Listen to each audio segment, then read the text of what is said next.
जैसा कि कल हमने अक्षांशों के बारे में पढ़ाई करी और उन्हीं अक्षांशों से आगे चलते हुए आज हम देशांतरों की बात करते हैं कि वास्तव में देशांतर क्या है और इनकी जरूरत क्यों पड़ी।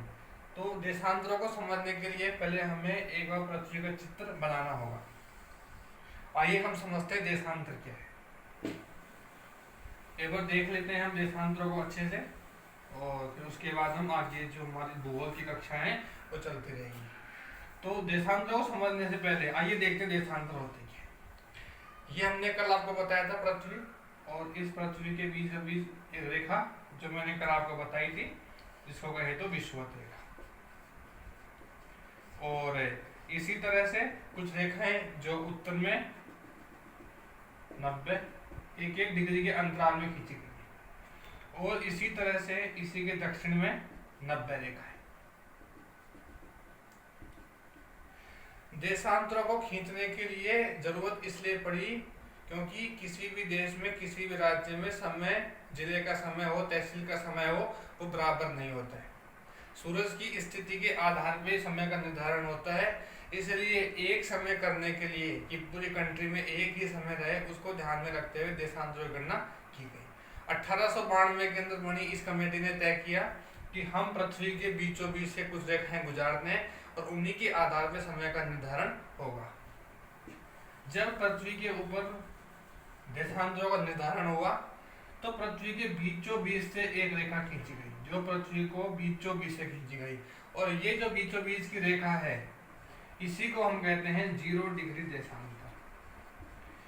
और ये जो 0 डिग्री देशांतर है इसी को हम कहते हैं ग्रीनविच रेखा जो लंदन से गुजरती है।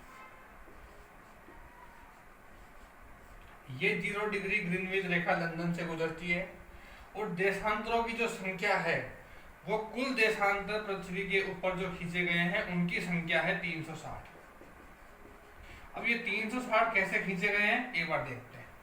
ये बीचों बीच जो हमारा 0 डिग्री देशांतर है इसके पूर्व में हमने खींचे 180 रेखाएं कुछ इस तरह से।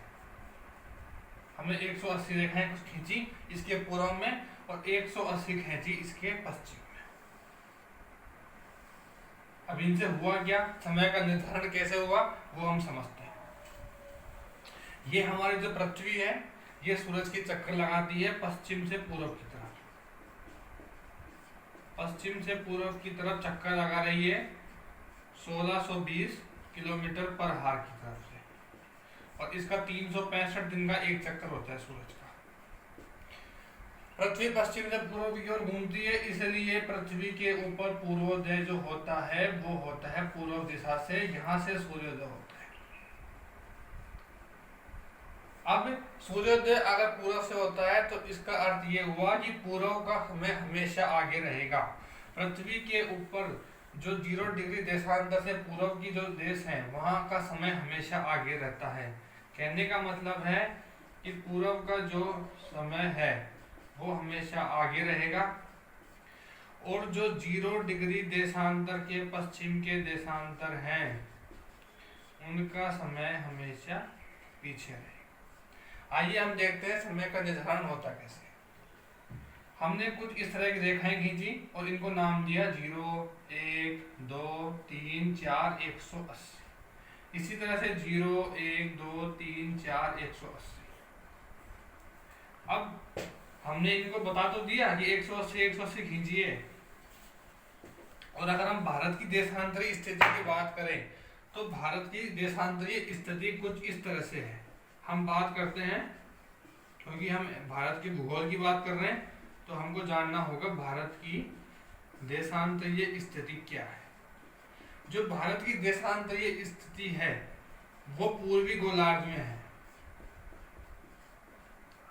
और पूर्वी गोलार्ध में जो स्थिति है भारत की वो 68.7 से जो रेखा गुजरती है और ये रेखा खत्म होती है 97.25 पे। मतलब भारत का जो पश्चिमी छोर है वो है गुजरात और भारत का जो पूर्वी छोर है जिसे कहते हैं सूर्योदय नगरी अरुणाचल प्रदेश, जहाँ से सबसे पहले सूरज भारत में निकलता है वो है अरुणाचल प्रदेश। 68.7 पे भारत का पश्चिमी छोर है और 97.25 भारत का पूर्वी छोर है। अब समय का निर्धारण, वास्तविकता के अंदर समय एक समान नहीं होता है। अरुणाचल प्रदेश और गुजरात के समय में लगभग 2 घंटे का फर्क है, और इस 2 घंटे के फर्क को काटने के लिए ही देशांतरी खींचे गए। अब ये समय का निर्धारण कैसे होता है और कैसे समय एक समान रहता है कि दिल्ली में उतना ही बज रहे हैं, जयपुर में वही समय है, हैदराबाद हो, कर्नाटक हो, बेंगलोर हो। वैसे तो एक्चुअली के अंदर समय बराबर नहीं होता, लेकिन इसी समय को बराबर करने के लिए भारत के बीचों बीच से एक रेखा गुजरती है। बीचों बीच से भारत का एक देशांतर गुजरता है, उसको हम कहते हैं 82.5 पूर्वी देशांतर। ये भारत के बीचों बीच से गुजरता है, और ये 82.5 जो पूर्वी देशांतर है ये गुजरता है इलाहाबाद के मिर्जापुर से, इलाहाबाद के नैनी से। ये भारत के बीचों बीच से गुजरने वाला देशांतर ये विस्तार है। अब पृथ्वी के ऊपर 360 देशांतर खींचे गए। पृथ्वी के ऊपर कुल खींचे हमने 360 देशांतर। पृथ्वी के ऊपर कुल जो है 360 देशांतर। पृथ्वी सूरज का एक चक्कर लगाती है। पृथ्वी अपने अक्ष पर घूमती है 24 घंटे में। 24 घंटे में 365 दिन तो सूरज का चक्कर लगाती है और 24 घंटे में अपने अक्ष पर घूमती है। तो 24 घंटे में 1440 मिनट होते हैं।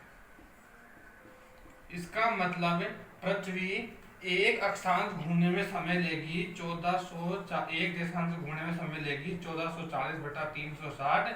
4 मिनट चाहिए। 4 मिनट चाहिए पृथ्वी को किस चीज के लिए? एक देशांतर घूमने में। अब जब एक देशांतर घूमने में 4 मिनट चाहिए, तो जो उस समय के वैज्ञानिक थे उन्होंने क्या डिसाइड किया, क्या निर्णय लिया उन्होंने, वो हम एक बार देखते हैं। और उसका क्या प्रभाव पड़ा, उस समय वैज्ञानिकों ने जो निर्णय लिया और उसका क्या प्रभाव पड़ा वो हम एक बार देखते हैं। ये हमारी पृथ्वी हो गई, ये विषुवत रेखा, और यहाँ से 0 डिग्री देशांतर है। उन्होंने तय किया कि जो भी समय का निर्धारण होगा वो 0 डिग्री देशांतर को मान के किया जाएगा। अब इसी क्रम में भारत से एक रेखा गुजरी 82.5 पूर्वी देशांतर। उन्होंने क्या तय किया कि जो 82.5 पे समय होगा, जो इलाहाबाद के नैनी में जो समय होगा वो ही पूरे भारत के अंदर मान्य होगा। अब 0 डिग्री देशांतर से जब हम आगे की तरफ चलेंगे तो 82.5 को एक देशांतर घूमने में 4 मिनट, तो 82.50 घूमने में पृथ्वी समय लेगी 330 मिनट। इसका मतलब है लंदन का जो समय है वो भारत के समय से 5.5 घंटे पीछे है। किसी भी देश में समय का निर्धारण जो होता है वो देशांतरों से ही होता है, और कुल मिला के देखा जाए तो स्थिति ये निकल कर आती है कि जो देशांतर खींचे गए उसी के आधार पर समय का निर्धारण हुआ। एक सर्वमान्य समय भारत के अंदर माना गया 82.5 पूर्वी देशांतर रेखा। मतलब लंदन से 5.5 घंटे आगे है किसका समय? भारत का। क्यों आगे है? क्योंकि भारत है पूर्वी गोलार्ध में। भारत है पूर्वी गोलार्ध में, और जो लंदन है वो भारत के पश्चिम में। इसी कारण पश्चिम में जो समय होता है वो पीछे है, और पूर्व का जो समय है वो आगे होता है। तो ये हमने आज आपको देशांतर के बारे में बताया कि किस तरह से समय का निर्धारण होता है। जो समय का जो गैप है, जो अरुणाचल प्रदेश गुजरात के समय में अगर देखा जाए तो लगभग 2 घंटे का फर्क है।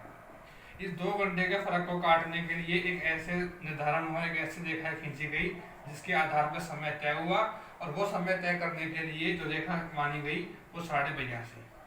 तो आज हमने आपको बताया कि भारत में देशांतरीय स्थिति क्या है और इन देशांतरों से क्या फर्क पड़ता है। आने वाली क्लासों के अंदर हम आपको भूगोल के अंतर्गत आने वाले जो भारत के जो पड़ोसी देश हैं उनके साथ लंबाइयाँ हैं, नदियाँ हैं, झीलें हैं, इसी तरह से आपको अध्ययन कराया जाएगा। हमारे चैनल जीके का खजाना गुप्ता के साथ इसको सब्सक्राइब कीजिए, दोस्तों में शेयर कीजिए, लाइक कीजिए। धन्यवाद।